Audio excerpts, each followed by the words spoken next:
qui l'escriu, però després el TOEFL també el reutilitzi, i volia que al final tornessin a estar junts. I tot això, evidentment, era un ara que estem junts. A vegades pregunto a la gent per què creieu que la novel·la es diu Ara que estem junts? Tu per què creus que es diu Ara que estem junts? Perché troba la magia, perché hi ha el poema de quan són encara junts els germans. Clar, hi ha tots aquests Ara que estem junts, i per tant la novel·la em semblava que el títol hi es queia, i hi ha molts retrobaments, no? Els germans, amb els pares, amb la Carboneta, etc.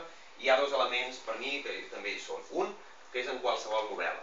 Qualsevol novel·la és una estona en què l'autor i el lector estan junts, sense conèixer-se.